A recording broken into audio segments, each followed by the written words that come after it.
You've been such a good girl. Yes, you have. Hi. Hi, Pinky. Hi. Hi. Hello. Oh, good girl. Hello, sweet baby. What a good girl.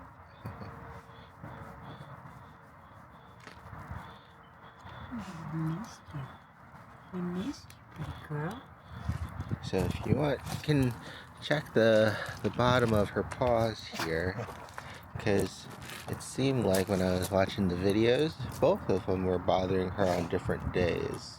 And it didn't seem like we were walking through anything rough. She had Here, I'll hold her for you. A sore a couple months ago that we did a whole like Here's some treats to help her. antibiotic soak and all of that, but it seemed to be better.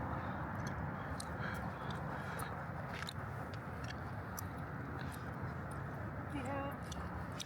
I don't see like what it was before, but there is a little like red.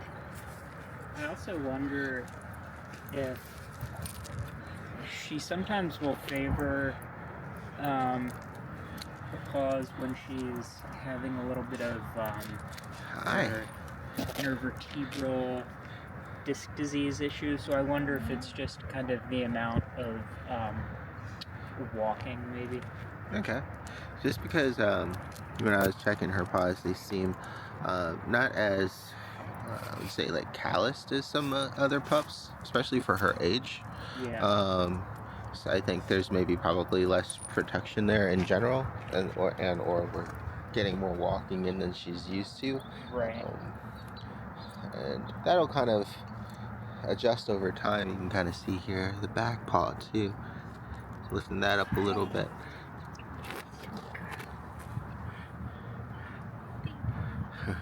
Her dewies almost need a nail trim too before they turn into the back ones there. So you will definitely want to avoid that issue. Usually what I use is like a Dremel, so that way you can do like a little bit at a time, and that'll also help with the cuticle inside the nail receding. And with it being that close to touching too, that would probably be what I would recommend, unless you want to take them to... Hey Zoe, how's it going?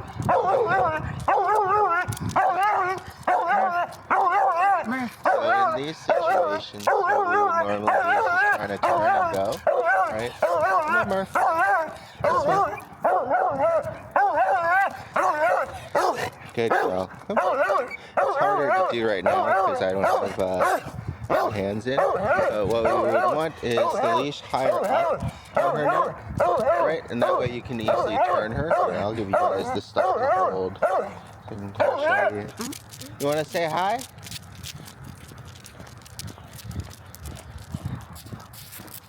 There you go.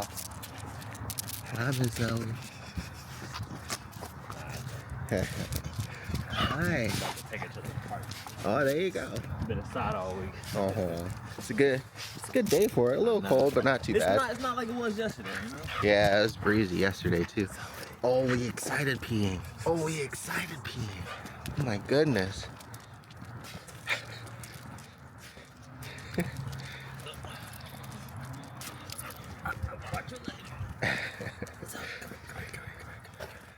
Well, you guys have fun at the park. I'm sure she's gonna make plenty of friends. Come on, mommy. Are you over it already? All that excitement, all for nothing, huh?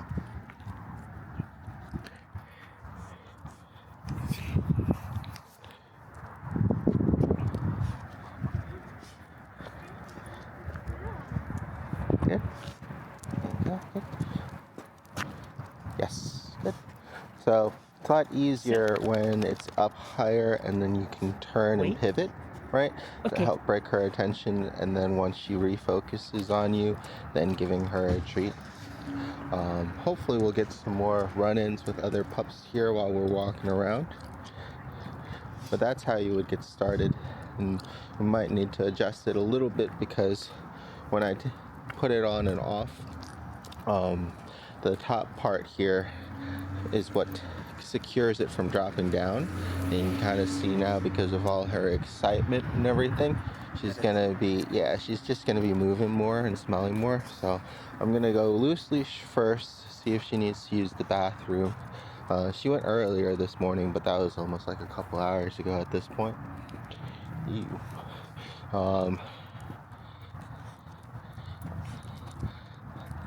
I want to avoid this too. I'll clean out some coolers.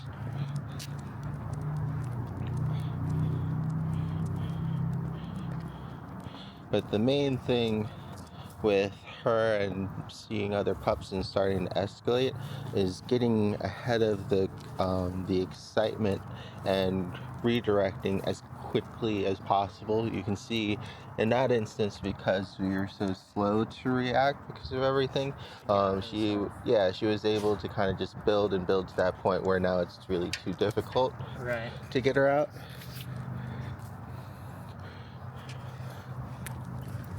So what we'll do here is we'll readjust this here, because we still want it. Good girl. We'll kind of start warming her up on those walking exercises. But what you want is when it's tight, and she has this extra flap of skin here too, so when you're fitting it, it's a little deceptive. So here, when it's nice and tight, slide this up a little bit. There we go. And then slide this down. And that'll be kind of the perfect area to keep it in, but we want it to have a little bit of slack.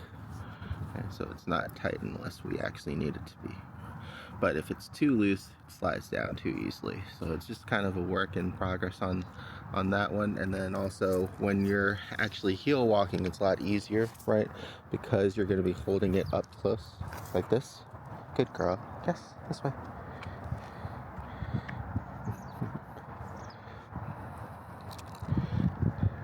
Do you prefer this kind of leash, like where it's around her neck, as opposed to like the harness and the connected there? I'm thinking of trying an easy walk in the front. The harness in the back isn't very good for her in this case because you're kind of pulling back against her and you don't have as much directional force. And what we really need to help with, if something's in front that she gets excited with, is turning, right? So I would recommend either an easy walk or a head muzzle. We're just trying this for now just to kind of get her into the practice of turning, and have to see, because I think I have one in her size, but I'm not sure. I have to kind of dig around for it. But we could also try out the head halter as well later on and see how that goes. That'll be the easiest one for you leverage wise, because it will make it so the harder that she pulls, the more that she'll correct herself, because it'll pull against her, right? So it'll be the least amount of work for you, but she's been doing really well on a slip lead and with directional pressure in general, so you might not need it. The only problem usually with a head halter is just the fact that it takes time for them to get used to, if they're not used to having something on their face. And so it can be very bothersome for them in the meantime, but it's the same idea as the slip lead, right? If there's no pressure, it shouldn't be applying any pressure. Like if she's not exerting any pressure, like right now, it shouldn't be any pressure on her, right? So that's why it's a little bit easier of like that on off thing that we're going for, as opposed to what ends up happening, like you saw there, is just sustained pressure, right? Because at that point, it's really hard to use the leash anymore as a redirection device to get her attention. And when she's already pulling and barking at something, trying her name is going to be really hard because it has to cut through not only the excitement, but then also the sound of her barking. And she's not facing you as well. She's facing whatever she's interested in. So everything is against you. Whereas if you just turn her and force her to kind of go the other way and break line of sight and or redirect your focus back up to you, then you can recover from the situation a lot faster before it escalates. And then we can reward her for refocusing too, right? So the point is to kind of make it easy for her to succeed at first. And then I think it was in the afternoon video where, you know, it's like, oh, there's the dog. She starts overreacting, we turn, but then we turn back, right? We want her to see, but then as soon as she starts overreacting, we cut her off and then we let her see again. And that's the desensitizing part. We can't get to that part if we can't get her to stop focusing, right? So it's going to be like a lot of just ping-ponging until she's like, okay, well, I can look, but I can't bark and I can't pull, because as soon as that happens, then I can't look, right? Not like we're especially in those cases, we're not trying to ask for her attention, we're not trying to get her attention, we're literally breaking her attention by forcing the refocus. And then if she does it on her own after she's calmed down, that's going to be better. And then when she's calmed down enough, then you can practice with her name and everything else. But in that like red zone, you don't really get any training in. So you want to try to stay away from it as much as you can, or break out of it as quickly as you can.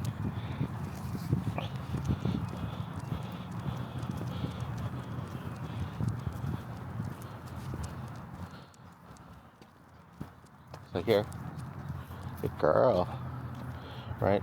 So part of it is just going to be situational awareness, right? You have a couple walking their pup, they're going this way. So what I'm going to do is take her this way, so that way I can control when she's facing that way and when she's coming back in. Good girl. Go ahead and take a couple treats from you. And what I do with the soft ones is just break them up in two, so that way she knows that I have one, and then even when I give her another one, or even when I give her one, I have another one still to give her as well. Right?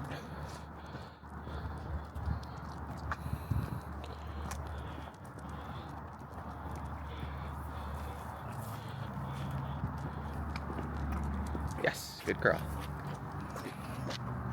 We want to try to practice that redirect before the moment even comes up. So even when we're just normally walking, we're practicing that. And it's a good habit for you guys to get into with her anyways, to help her with stopping from pulling, right? So as soon as you feel or she feels tension, doing something. Sometimes it just takes practice, but she's been doing better about being able to just redirect from herself here. Right? Good. This way. Good. Right? So it was a little bit harder because they turned in this way. So what I had to do is turn this way, and then as they were going that way, I had to go back this way. You pretty much want to go the opposite way of whatever way the dog is going, right? At first, to make it easier. Oh, good girl.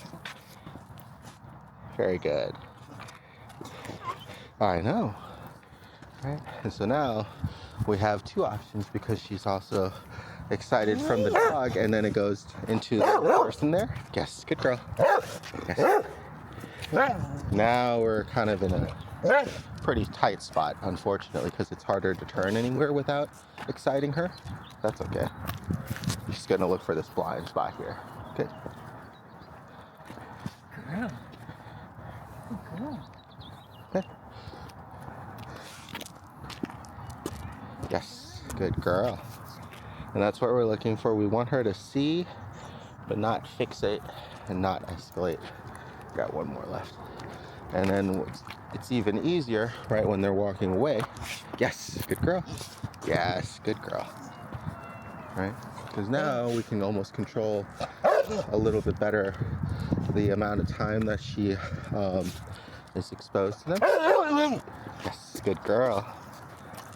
Good. come this way. And now we're almost trying to get her to see them again so we can practice redirecting.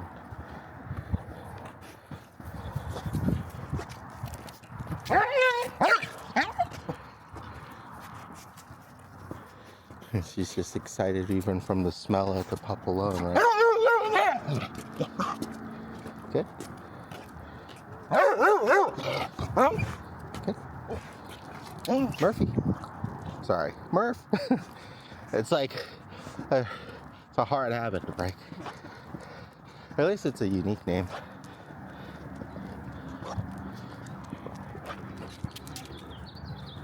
Right, so as soon as she gets on that hard scent, and she just starts pulling, I either stop or go backwards. So that way, her momentum carrying forwards creates that impact for me, right? I don't have to jerk it around as much. What we were looking for is just something sudden, right? As opposed to that consistent pressure she's building.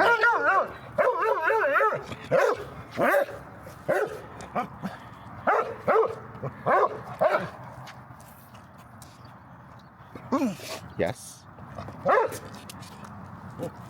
Yes. Good. I know, come on. And so now in this case, because she's so excited, she's going to be much more easily re-triggered. So the best thing to do is to go a different way, give her plenty of time to kind of calm down, get off the pup's scent, right, and actually de-escalate herself. Because like we saw earlier, because she's going to be so amped up already from seeing the other pup, she's going to be more sensitive to everything else just because she's already so ramped up. Good girl. So a big part of it is just being consistent with the leash pressure, changing direction to help with redirecting, and then also trying to keep it loose. Good girl. There we go. So that was good, right? We allowed her to kind of see them. She didn't start overreacting, so I didn't really need to correct anything. And that's the exposure part. It's the hardest part, but it lets us know that she's starting to kind of gear down a notch. Good girl. And then also her sensitivity, again, to the leash and everything else goes back up the more that her energy goes back down. So the training is there, it just gets covered by that excitement. Okay. Good girl. So it's going to be our job to kind of control that as much as possible. And she's going to, she's going to get excited when she sees a pup. We just want to control how excited for how long, and then get her more excited to redirect back to us for a treat or some praise or both, right? So we have to be even more engaging when that moment and that time comes.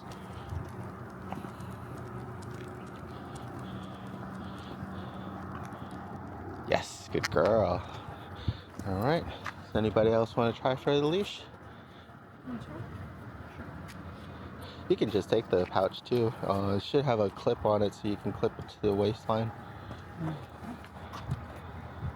Did you guys bring yours? Because you could always dump it into that too. Just with back at the car or something. There you go. Good. Good. All right.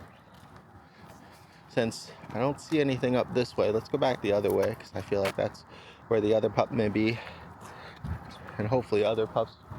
There's a potty station up that hill and a couple down the other way. There's only one over here and then one all the way up there. So. How has she been with, Good girl.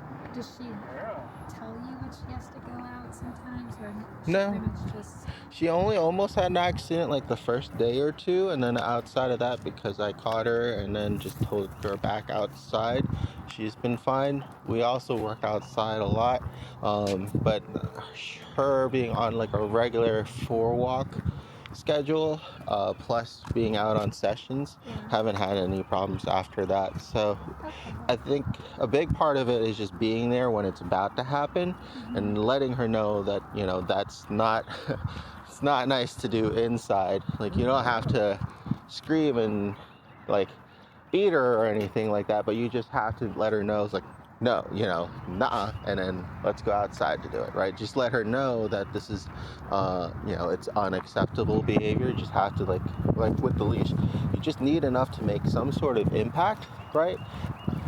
And this will be good. So there, if she starts pulling, there you go, good.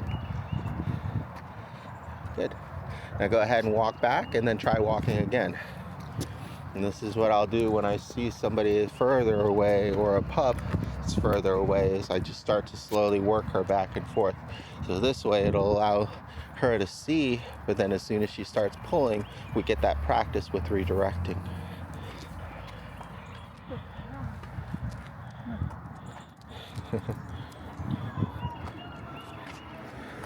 And what I usually do is hold it either closer to my chest or up to my eyes. So that way she's looking at me, and then I'll palm the treat or something too. So that way she is looking at me and not at the treat, or at least my hands. And that way you can kind of transition into weaning off of the treats later on, right? By just pretending that you have one and holding it in the same way. And then after she follows you for a while, then reach in and grab a treat and give it to her. All right, let's go ahead and go back. Girl.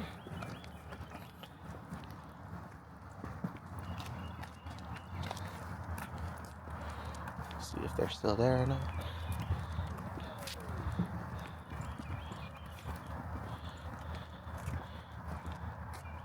Very good. There you go. Good. And are we rewarding her every time that she, like... Right now, for reconditioning purposes, yeah, we can wean off of it, and sometimes I don't, just depending on how many treats I have left and what else I want to save them for. But especially when we can pull her from something, we want to reward her eventually, right? Either right away if she pulls away from it herself with a little bit to no effort, then I always want to reward that. If I have to do all the work and kind of like earlier and trying to like run around and everything to help settle her down, then maybe she'll get a treat after she calms down and refocuses, but definitely not in the moment.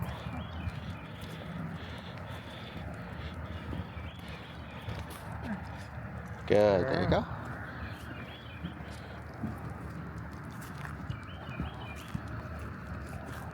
Right, and you can kind of see it slip back down already from all the movement earlier.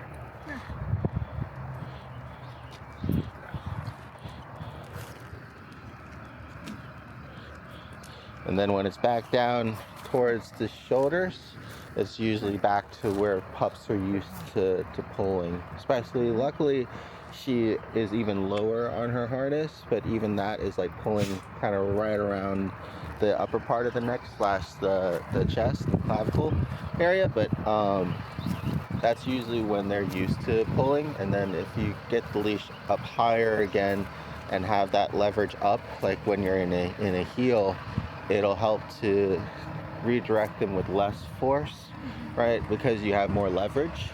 And also that's why a lot of people will do heel work there, because it kind of, depending on your grip, can naturally rest in the right location and keep her nose from the ground, which before was her biggest issue normally with walking just regularly, right?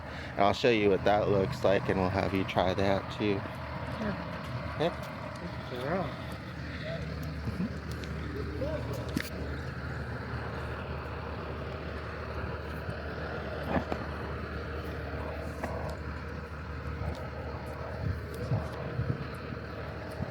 This piece here is the problem.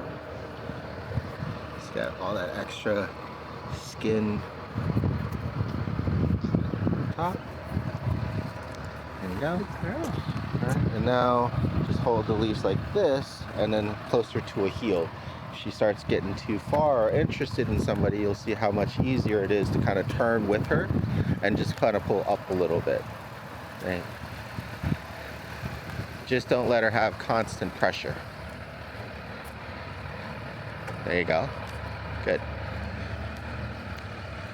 So when you can see when she's too far up in front, that pressure naturally builds, right?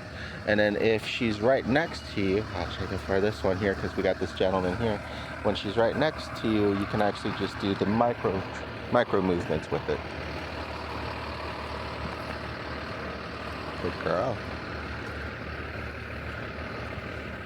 So you do the same thing, but she just has less leeway before any tension. So you're going to do a lot more micromanaging at first, or you can let her smell things and then go. And we have this gentleman here and his mover, so I'm going to try to take advantage of that. And then when I start going, you kind of see how it tightens in naturally, lifts her up.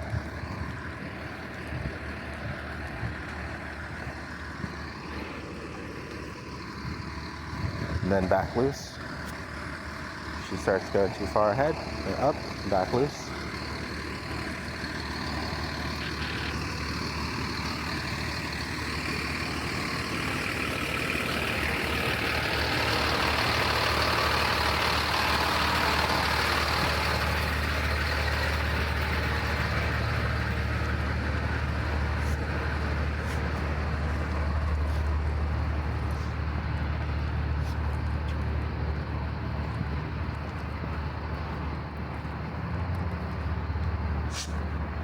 You just practice kind of keeping her in this little box.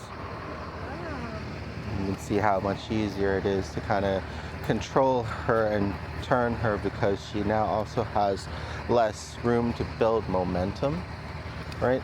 So a little bit more micromanagement, but you still want that goal of only giving slight inputs, right? We're not trying to choke her the whole time to force her up and to follow us. We just give slight commands each time to let her know, hey, a little bit too far, or hey, back or forward, just to help with guiding her. The more consistent you are at this, then the more that she'll start to realize and or, you know, just kind of naturally correct herself. And then also the bigger turns that you do. Good girl.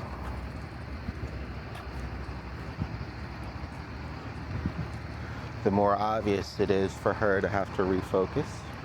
Right, so here, when she starts to go too far to the side there,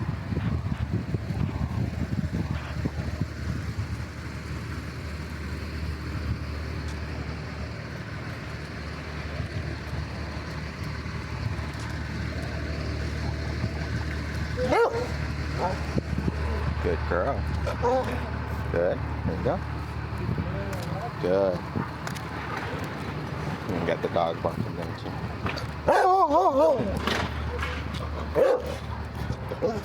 Good, there you go. Good.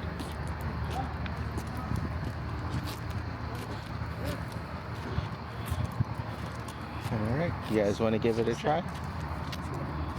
Wait. Okay. The good part about this one, it has the lower traffic lead, which will be pretty good. Because you're a little bit shorter, it still might be a little bit too long, but having her have less leash during the heel and when you need to move her is going to make your life a lot easier, like I said, to kind of turn and pivot.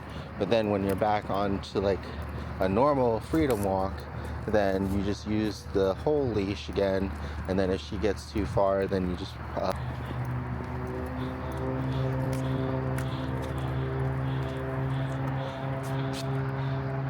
good, there you go. We got a couple people coming up on the left side, so that'll be good. Just keep walking straight this way, and hopefully we'll run into some family members.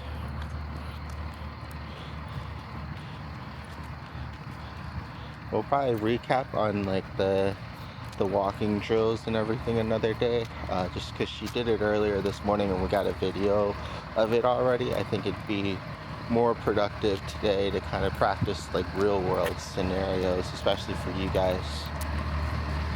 Yeah.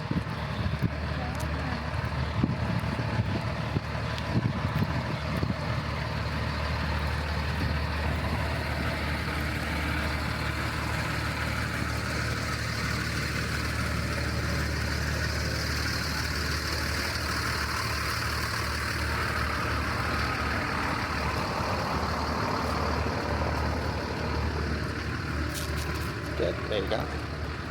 So for mom, for example, if you wanted her to keep going with you, you would just keep going. So you would want to conserve your momentum and let the leash do the work. Because what ends up happening when you pause, it makes that like a little bit extra long, that she's in that gray zone, right? And it's just a good habit to kind of get used to just leading her. Like I said, it'll be up to you now whether she wants to, can stay and smell things, or if she has to keep up with you.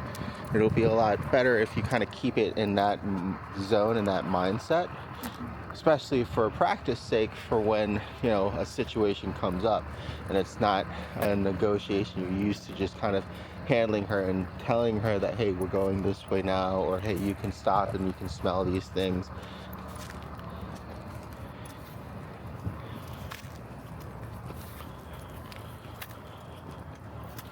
Sometimes she'll like cut me off when we're walking, like she'll just all of a sudden like from me, and sometimes I have to stop. Yeah. Is that So what I would do is, if just move the leash in the opposite direction that you want her to go. So if she's on your left like she is now, and she's starting to cross behind you, then move the leash towards the left. So if she's going towards the right, you move it towards the left. Just like if she's going too far front, you pull it back a little bit. So you pretty much just watch her and do the opposite that you need to do to kind of keep her from crossing over to you. this way? Good girl. Good.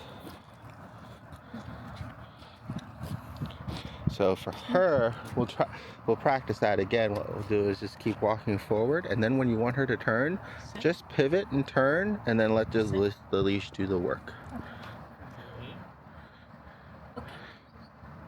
We want to save as much of like the extra stuff, like getting her name or verbal commands, for when we need that extra help. We want her to kind of get conditioned as much as possible to just responding to the leash.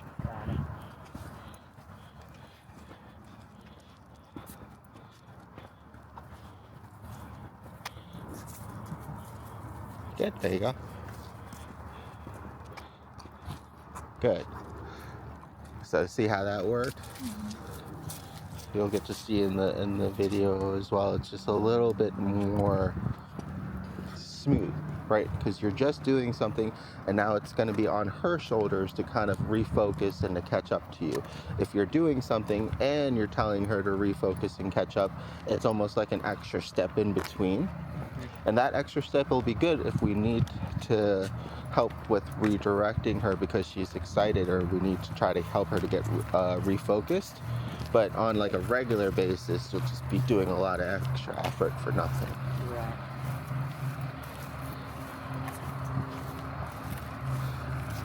We'll go ahead and go left out of here and try to go on the main road, see if there are going to be any more pups. Oh, how do you break? Whenever she's barking, even when it's just excitement, is to get her to stop and refocus.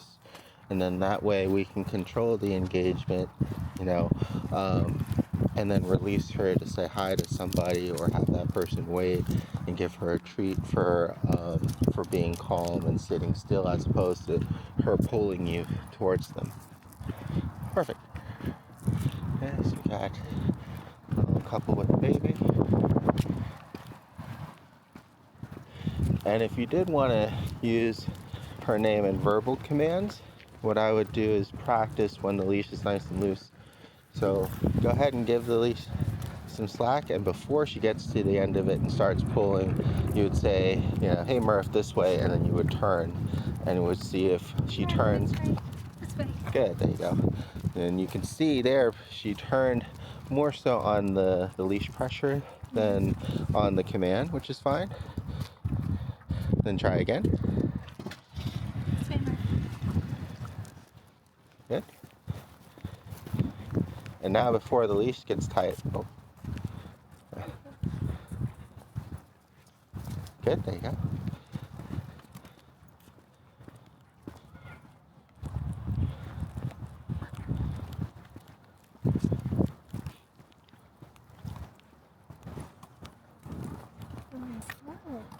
Good. And now before the leash gets tight, turn and let her know that you're going.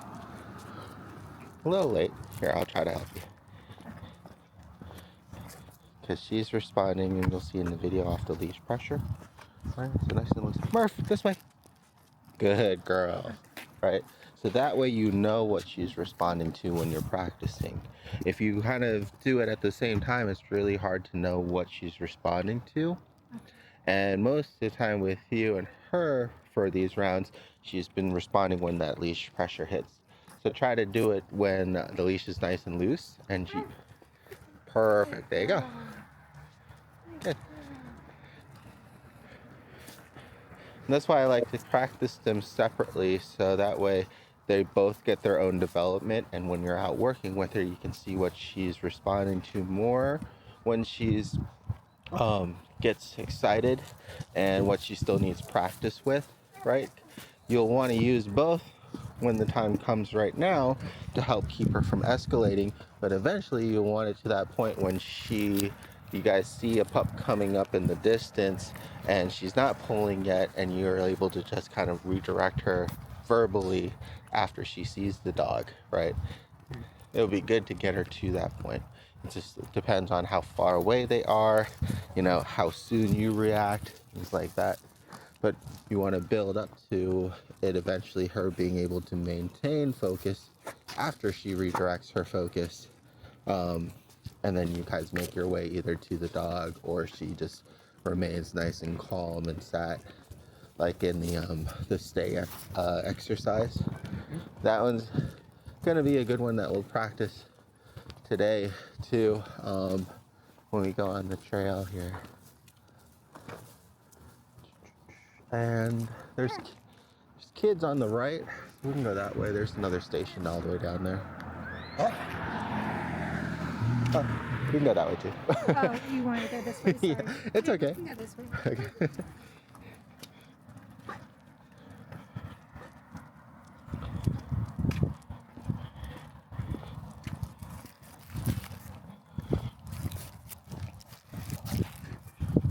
Very good. Usually not a reactive fish. That's good.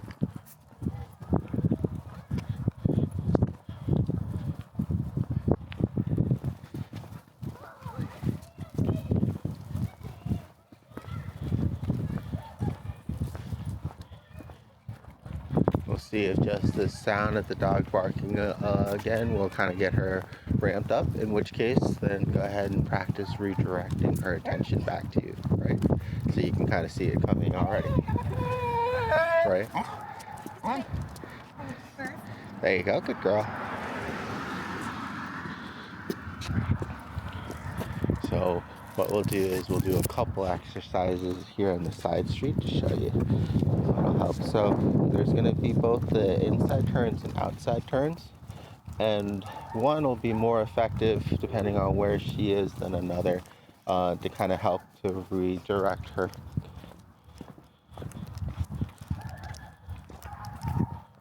Yes, good girl.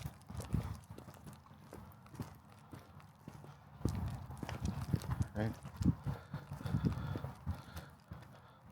So this will be an outside turn. So I'm turning and she's on my outside.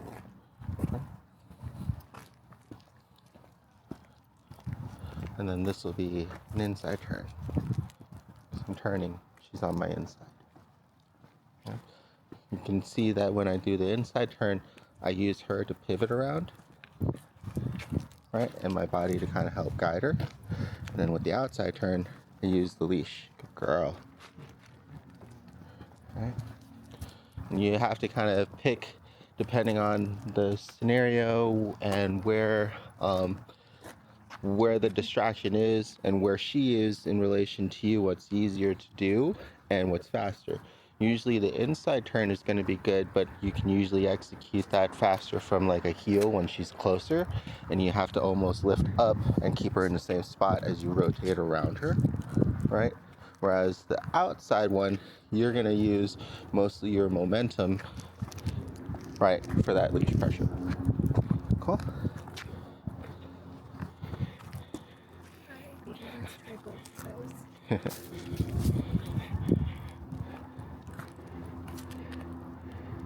Very good. There you go. Good. You can give mom some treats too. So that way when she does turn, have her focus on you, follow you for a little bit, and then give her a treat. But as soon as she turns and refocuses is when you say good girl.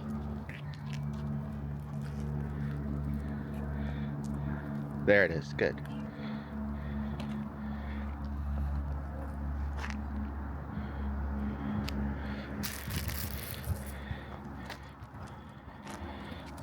Alright, we'll let mom try it a couple more times. We'll let dad do it a couple times. Good, there you go. And then we'll head back towards the the potty station. Good. So the hardest part about the inside turns is trying to keep her still, because if she keeps moving with you, you end up kind of doing like a really long, big circle around, right? So you just kind of want to think about it as keeping her up and in the same spot, and then you rotating really tightly around her. If you're going to do a big circle, I would just do the outside turn. There you go. Good. Much better. Good.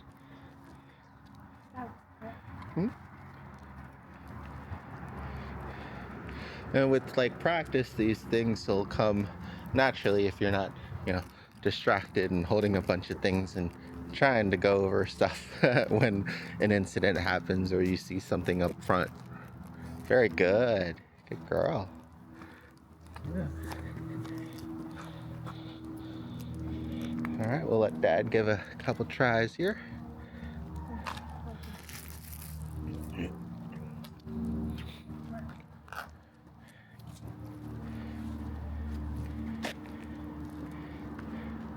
Very good. And what you could even do to extend the treats and the duration of her focus is when you do an outside turn, have her focus on you, and then turn with the treat on the inside turn, and then have her follow you for a few steps and then release. So that way you can use one treat to reward both of the behaviors. And it'll also help keep her still for you too. Oh.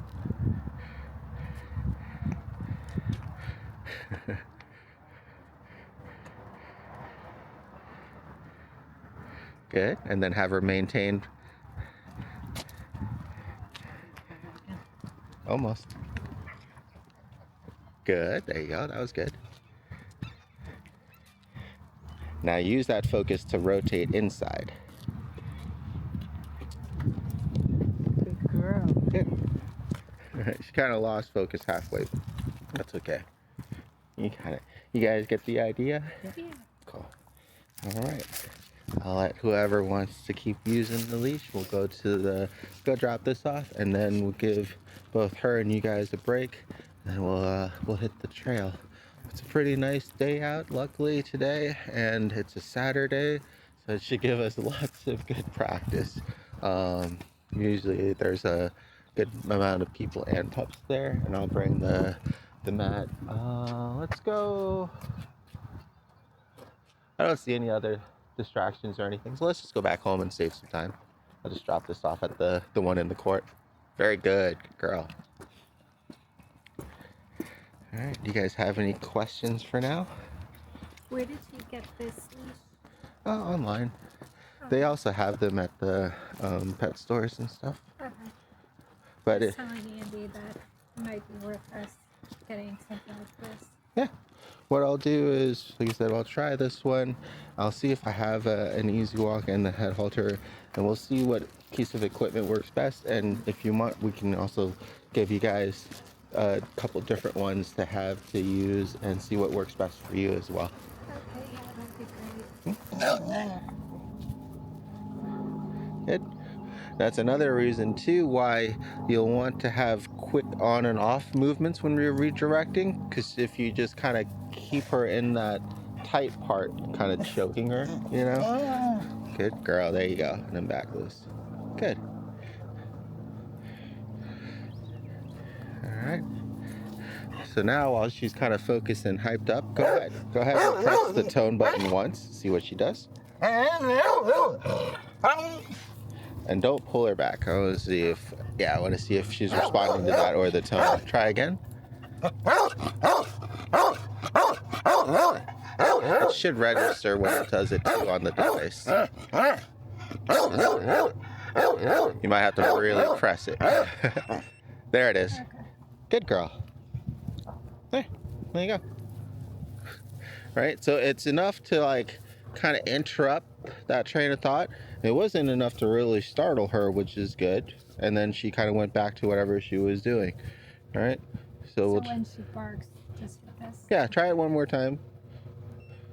Oh, well, I meant when she starts barking, but that's okay. I didn't know if you meant because this person was going to come out of the car. No, that's okay. We want her to see, and then as soon as she starts barking, good girl. And then have a treat ready too, so when she comes back after she hears the beep, then we can give her a treat.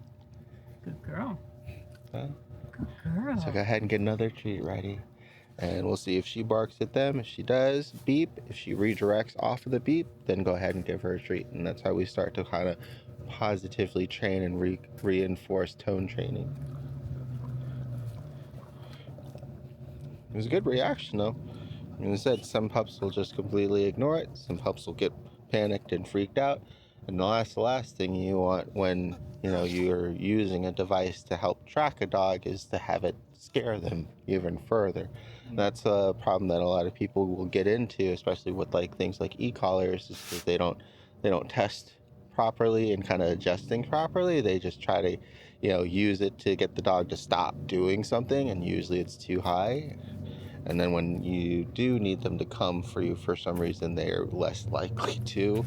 Or the worst case scenario is when you hit it and it just startles them and they just run off, and you haven't tested anything and they're like actually off leash. They may not be coming for a while. Let's go ahead and just start walking, I guess. And we'll just kind of keep practicing here. And what we'll do is we'll throw in some stationary work too. When we know there's somebody or some pups coming on the trail.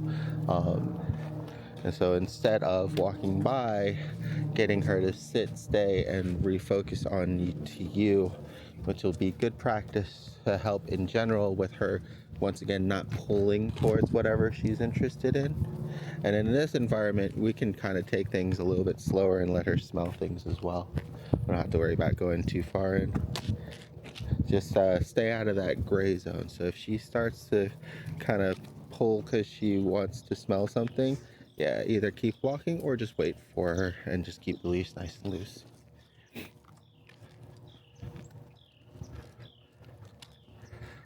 Sometimes working in an environment like this with a lot more smells can actually be really beneficial for us, because it helps to kind of give her something else to refocus on after we redirect her from the pups or something. But you have to take that into consideration, because leash work is going to be a lot harder in a situation like this, because she's going to have a lot more smells and distractions too. So it's kind of like a pros and cons game. If it was just leash work that we'd be working on, then I would just concentrate on that. But I think for this session, the main thing will definitely be the social work with using the leash work to that. And then, on a quieter time or something like that, I'll practice with her here again with just leash work and redirecting through all the distractions with her nose. When you go out with her, it'll be, watch out for that. Oh, people don't really like to pick up anywhere. Terrible. Speaking of which, okay, I got an extra one. Speaking of which, at least when you go out to work with her, just try to concentrate on just one or two things. We don't want her to kind of completely start pulling on us or anything while we're out here, but it's not really a focus. Because sometimes when we try to work on too many things at once, we don't get as many things done, or we start getting frustrated, right, with her. And we want to try to keep it as positive of an experience as possible. And something like this, kind of being out on a trail, letting her kind of use her nose and get some exploring in, should be a good positive experience for her. Mm-hmm.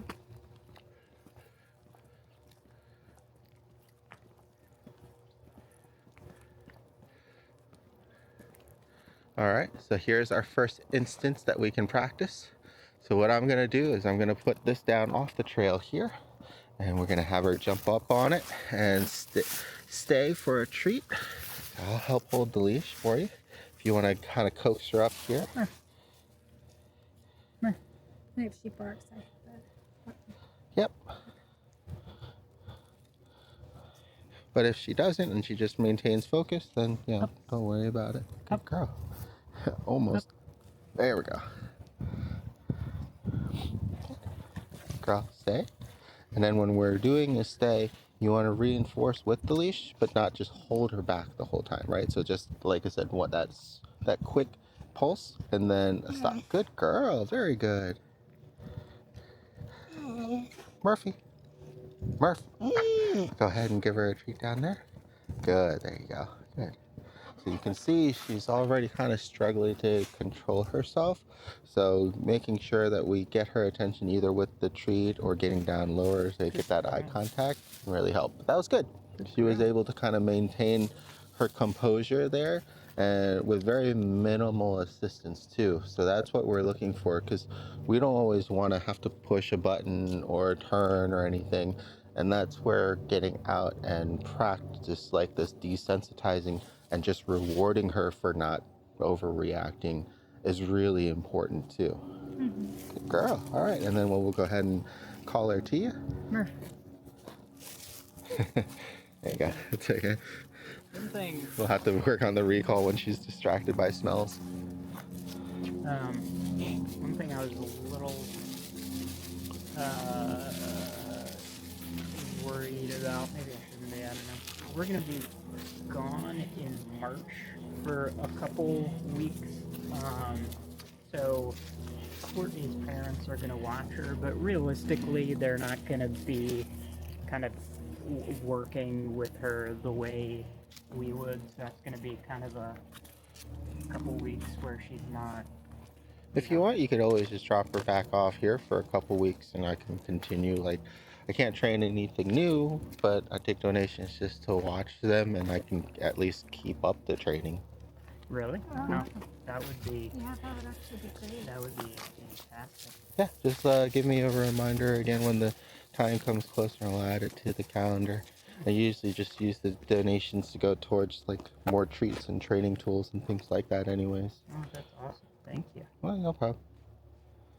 I'd much rather have that than, any backsliding, especially since it is kind of be relatively close to after we drop her off. Right. And maintaining the training is usually the hardest part for most parents.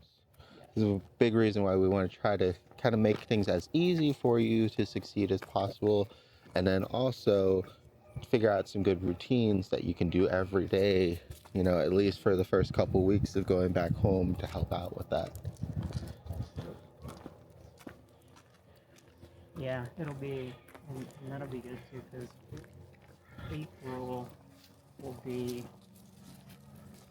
an adjustment for her too. We're moving, so it'll be a lot of change for her, so that consistency will be really helpful. Yeah. Giving her something to do during that time period and maybe taking her to whatever new area you guys going to be going to in advance, kind of easing her into it that way so she can kind of start exploring the neighborhood and getting some practice in would be a good way to help the transition period for pups that are moving, unless you're like moving really far or something. No, it's like 2 hours. Oh, okay.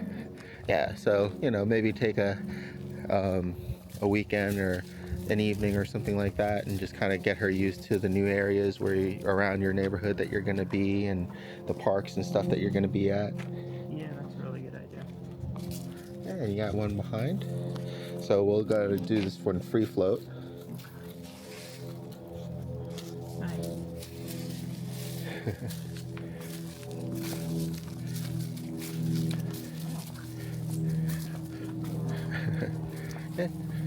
Oh, you got a loose kid up coming up, so I'll probably put the mat down for that one. Even though she's good with kids, it'll be better to have her sit and stay than maybe get excited. There you go.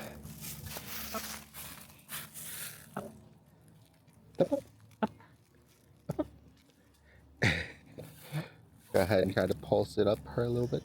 There you go. Good girl. And then release. There you go. Good. Here, I'll trade you. And then that way you can pulse it. Good girl. You can see she's already a lot more interested, right? Yep. Stay. Good girl. Good. So getting in front, showing her a treat, and getting her to try to redirect her focus onto you. Perfect, right? So really breaking that line of sight is going to help out a ton. Wait. And then you can give her that one Okay. and then get ready for another one. Good girl. So it'll still be a while before they come by. Up. Sit. Oh, she dropped it.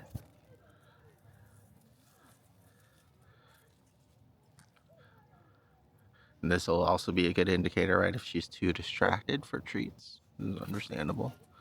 There you go. Good girl. Good.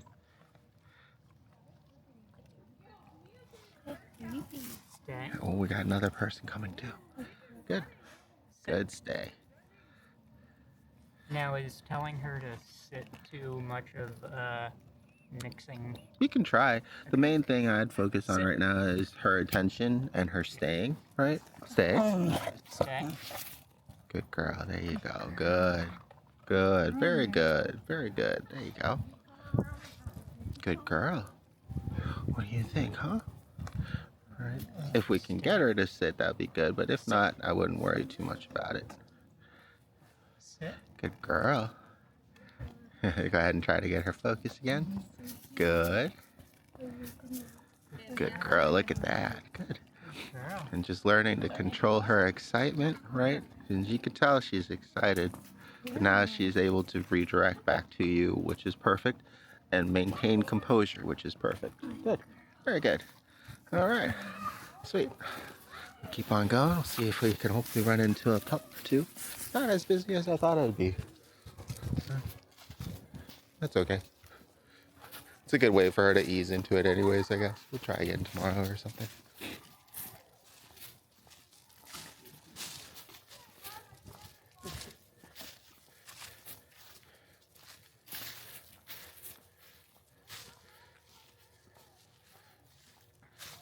Okay, why don't we, for this exercise, switch and let mom practice with the leash, and you'll have the button.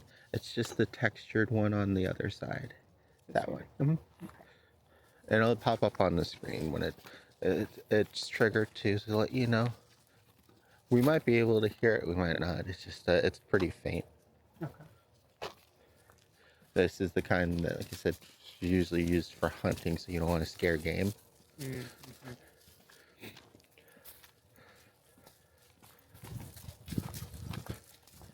Another life. I don't know. I don't know if you saw it in that one video, but she was not interested in like the two squirrels at all. Yeah, I was surprised because actually usually she is all about this. Maybe she just didn't see them, I guess. I tried my best to get her to see them so we could practice, but she's like, no, I'm good. Yeah. I appreciate this floor more right now. I was like, okay. Yeah, I was kind of shocked because usually she'll like chase him up the tree. She'll try and climb the tree. Good girl. Okay. Well, I got another park and trail that I could take her to either later today or tomorrow as well. And that has a bunch of squirrels. It'll be good. She's funny though, because she'll chase after birds when they're sitting on the ground. But then as soon as they start flying, it's like she never knew they were there. Interesting. Alright, so we got family coming back up here. So if you need to, you can get ready to turn and have a treat. Does she have a treat or two? To redirect if she needs. But just make sure that she's not pulling you, right? Is the thing. And then we'll do a stationary one for you as well. Nope. Alright, so go ahead and turn. There you go. Good. And then release the tension on the lead. There you go. Good. And when it's tight again like that, make sure, yeah, you're either pushing into her so she's not pulling on the leash while trying to smell something, and you have that extra tension to use in case, you know, you need to. Good girl.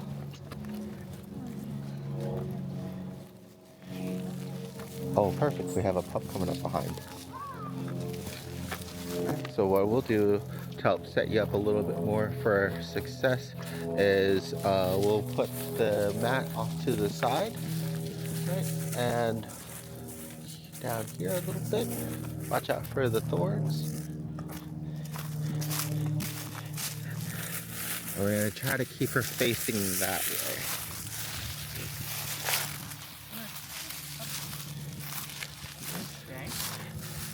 And if it's too much for her, right, then what you could do is hand the leash to your husband and he can take her and walk around back that way. But we want to try to let her kind of see the pup, but then stay. Here, I might help you out. Okay. And then you just kind of do your best to keep her attention. So I'll hold the leash for you and you just kind of keep her attention on you. Good girl. Hi, how you doing? Sorry, she's friendly, but she's a lot. So go ahead and turn it back to you.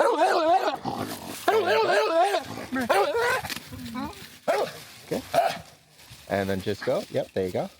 And now keep going again. There you go. Good. And now come back. Good.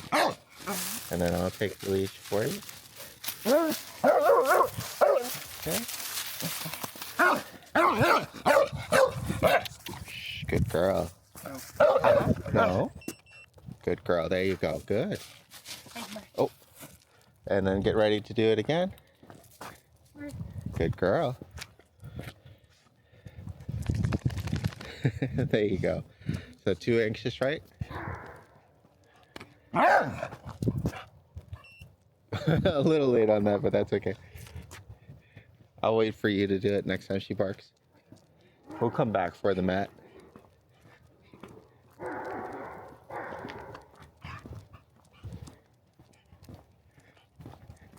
Oh, it's another pup, that's why.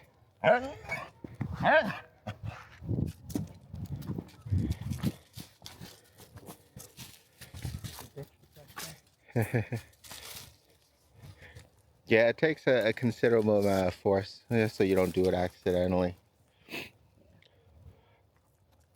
Oh, yeah, another big papaya.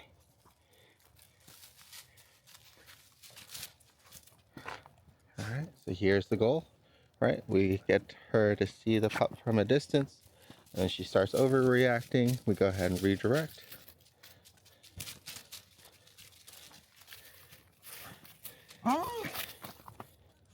Good girl.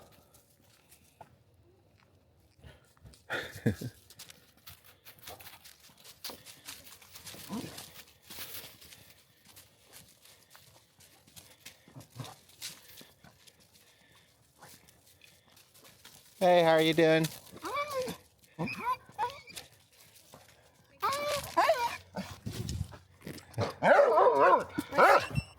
Good girl. Shh. Where?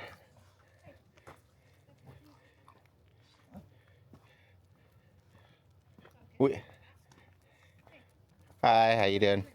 Yeah, we're working on the same thing too. She's friendly, but she barks a lot. He's friendly, just gets excited and he's a little too big. Yeah. Do they want to say hi? A little. Here, we'll let her calm them down for a bit first.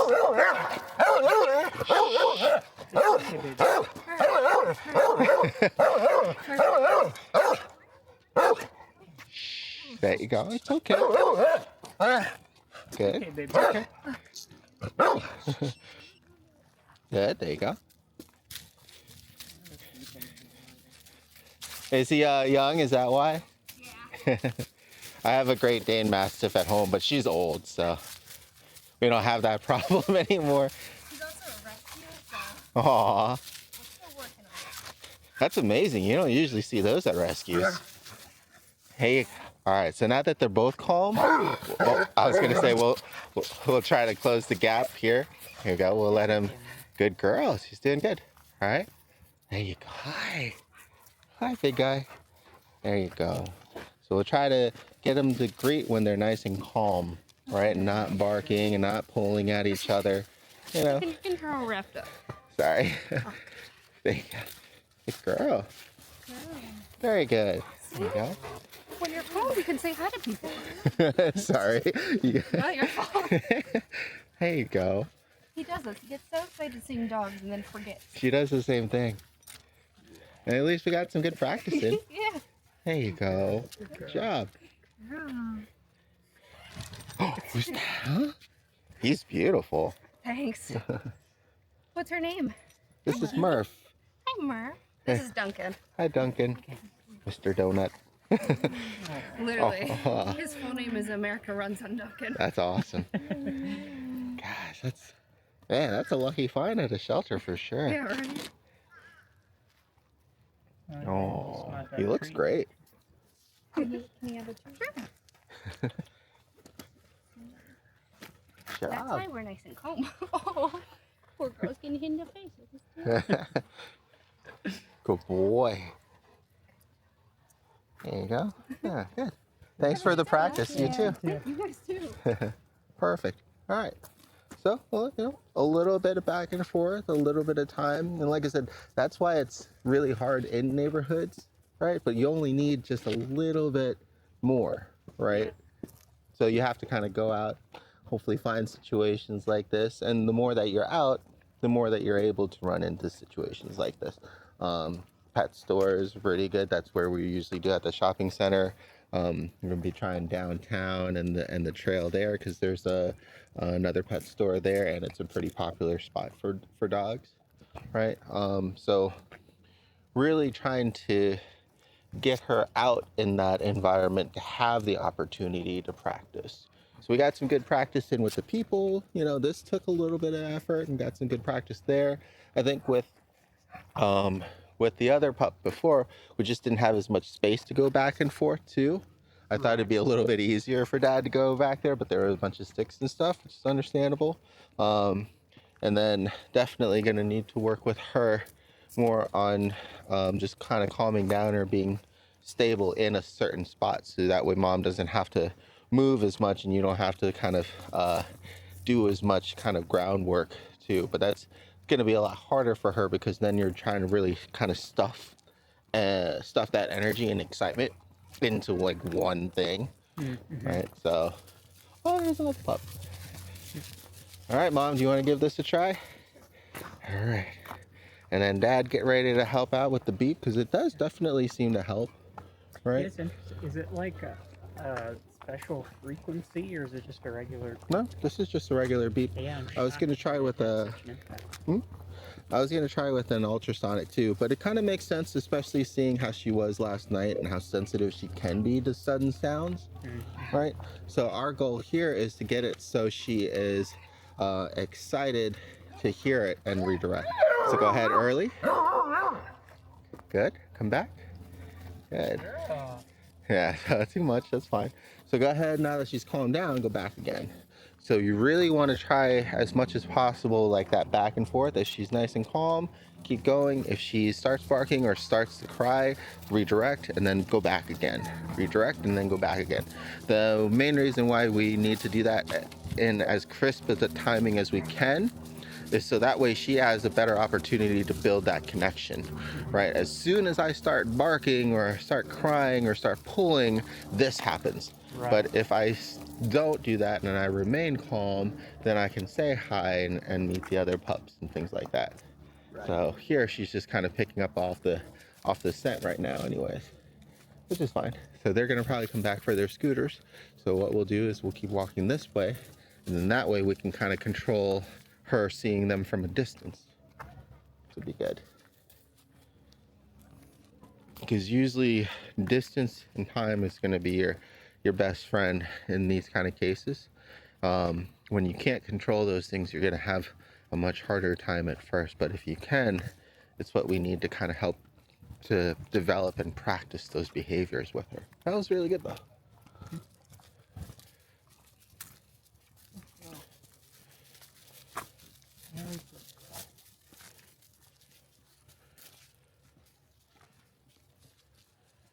Wow, we went quite a ways.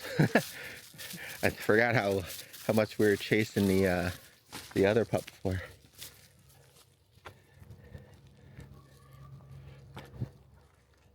Here, why don't you guys stay here, and I'll come back. That way you don't miss it. Do you mind taking the camera? Sure. You just point it and it can go. Hello, Murph. Would you like to tell us about your latest project, Murph? A little behind the scenes with the Hollywood starlet. She's very shy. She's also a method actress. She's preparing for a role as a mute.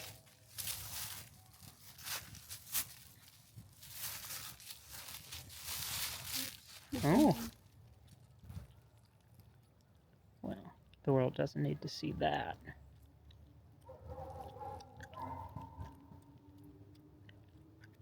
Well, And the dog is there. what'd you eat today, Miss Murph? The dog is there too. Yeah, I see. Okay.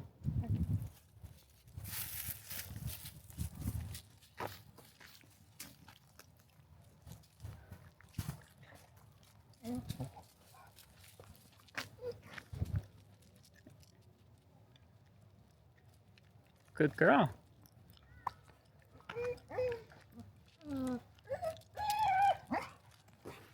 Good girl. Miss Murph.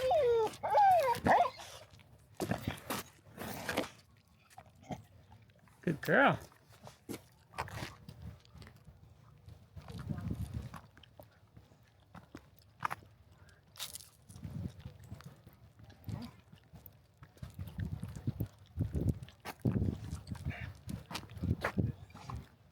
Good girl. Good girl. Good girl. Miss Murph. Good girl.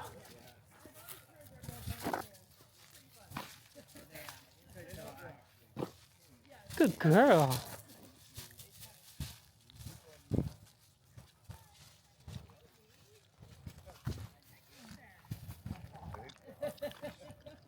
Good girl. Oh, you're such a good girl. Good girl.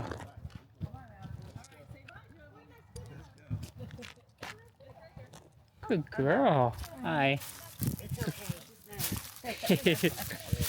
Hi. Easy, Ralph. No. Oh, okay. You want to say hi? All right. Easy. There you go. All right. All right. Have a good one.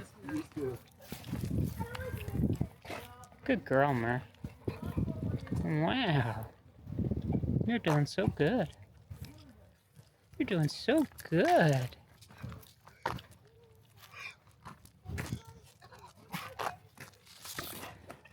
Good girl. Miss Murph. Good girl. You're doing so good.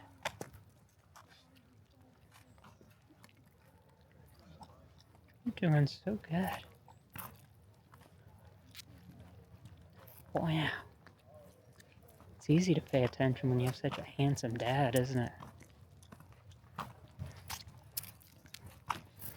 Good girl. Couldn't find it?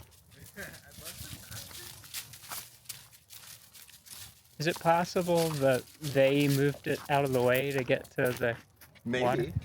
Here, I'll do it. Oh.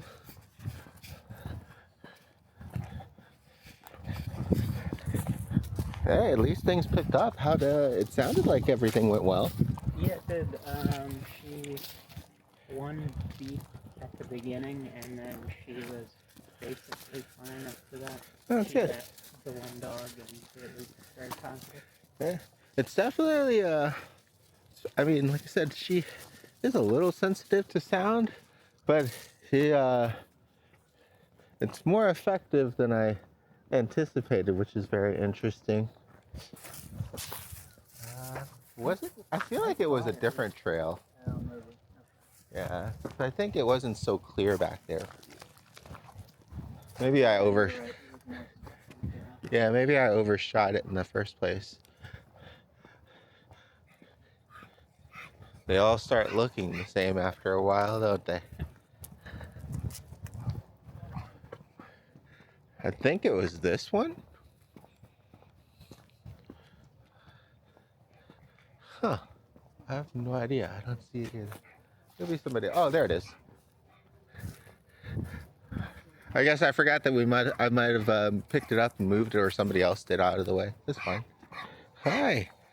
Is she pulling on you? Yeah. There you go. Good. Good. There you go. And then, good. And then release the pressure again. Good. Good girl. Hi. Oh, you sleepy? You getting sleepy? You got 2 sessions back to back, pretty much. Hi. Good girl. Hi. Good girl. Good girl. Hey. It's Murph. There you go. Oh. Might be too excited. So here, if she starts hard pulling you, yep, there you go.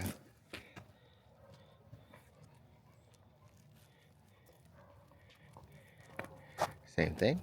Good. There you go. And then what I would do too, especially if she keeps ping-ponging like that, is go on the shorter lead and give yourself a little bit more leverage and her a little less momentum to build up. Try that out. Yep, there you go. Good. Just like those turns that you practice back at home, right? Either do the inside turn or the outside turn. And then loose. There you go. Good.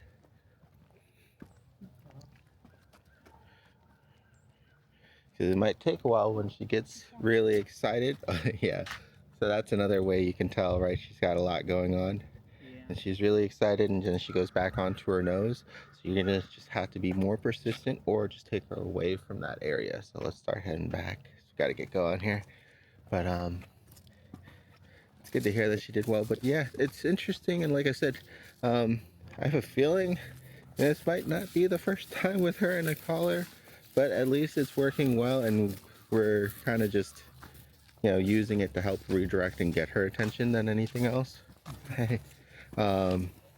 And seeing as how she's doing well on just the beep, that's what I would just keep up with. And I'll see how she does on just the flat, either the flat bark, anti-bark collar. I don't think I have one, but I might pick one up. Again, I usually end up giving things to clients after we're done with them, but I do have my flat tracker, and that has a beep and vibrate. So that way you don't have like the prongs and stuff sticking into her as well. Oh yeah, I don't like that. Because especially if you're not going to use it, well, you could always just unscrew those things and take them off, but you know, might as well just have something nice on a flat, smooth surface. Yeah. And usually what I do with the tracker is I have it on the back where that GPS unit is. And so that way when she hears the sound, she's more likely to turn her head too. And then we condition that into like a recall. It's not to completely substitute the leash and her name, but it's to help augment it, because it's something that she's sensitive to, especially it seems in these like higher excitement situations, right? It'll be another good tool that you can have to use if you need it, but then if you don't need it, then you don't use it, right? It's better to have these things to help make your life easier, especially during the training process and reconditioning for her, than to kind of struggle to get her attention back every single time and just be wasting a lot of time, right? You just need something that is impactful. A lot of times people misinterpret that by, like, you know, causing harm or pain or something, but you just need something that she just can't easily ignore when she's amped up and excited and focused on something else. That's all it means. Want some water? It'll also have the ultrasonic device too, and that usually has a beep feature on it as well, and that's more like a remote, so that way if you don't have something on her, it'll give you another option to get her attention. And we did recall off of that before. The only problem with that is it has a lot less range than these things. It's usually like 15 to 25 feet at most when you're outside. But when you're inside, it's more effective in a close environment. But what's good about that is that we can't hear it, but she can. Right? And it's not painful. Right, it's on that ultrasonic frequency. And most of them have even a safety shutoff too, so you can't just like hold it down forever as well. You'll be doing it kind of the way we're doing right now anyways, just doing it in like very short bursts, right, to help preemptively, right, to keep her from escalating, as opposed to trying to use it to calm her down after she's hyped up. Right. You want to go ahead and switch with him and let him finish up the leash? Give Mom a break here.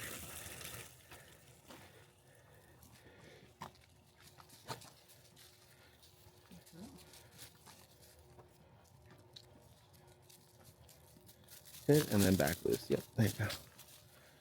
That's another reason why I like using the slip lead with the markers on it. Right, I can kind of see if it's loose or tight too much. It's mostly when, helping with clients. But it's something that you can also pay attention to too. Is she like almost pulling you, or is she actually pulling you?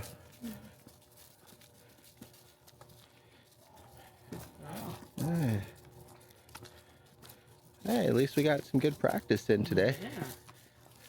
So good, Murph. Thank you again for all your help. Oh yeah, my pleasure. She's great. I think we'll try the other leash options to help make redirecting her a little bit easier and handling her a little bit easier for Mom. Is the goal here still for next week, and then we'll continue just conditioning her and desensitizing her at the same time. Because especially if she's this sensitive to, hi, how you doing?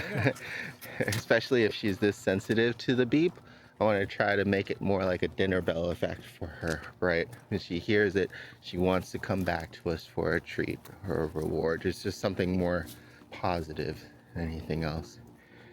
And that's usually pretty easy to do. It's just classical conditioning. She hears it, she comes back for like a piece of cheese or something. And that's something where we can recondition faster with higher value treats, and then as she gets more into that like twitch response when she hears it and starts coming right away, then we can give every other treat or mix in with lower value treats and things like that.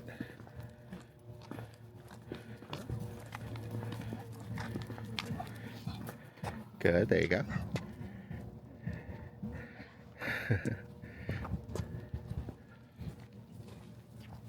Hey, how you doing? All right. You guys have any questions before we turn this thing off? All right, good girl.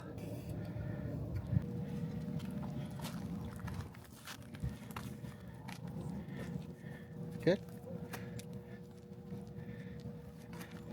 And then as soon as she starts to overreact or refocus, good. And then turn back. Good. So even as soon as she starts crying, right, it's a good time. The main thing is it's better to be too early than too late.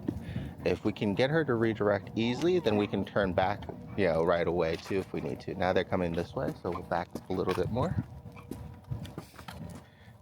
She's got some slobber on her. All right. And you can even use this bridge to help break line of sight now too. Good girl. So there she actually stopped herself. So go ahead and turn back around. Good girl. Murph, good job. There you go. Wow. There you go. And then you didn't have to beep and he didn't have to pull. She's getting situated. We'll try to catch him up a little bit. And this will be that part where, she might still be a little bit excited, right? Oh, good job. And back. Good. Okay, and then back around. Good. And then just start heading back to the car. Perfect. Good girl. There we go. Perfect. There you go. That was really good because now she saw she's able to stay with you and walking. Alright, hey, that was good. Oh. Yeah, she is definitely sensitive to sound, so it helps.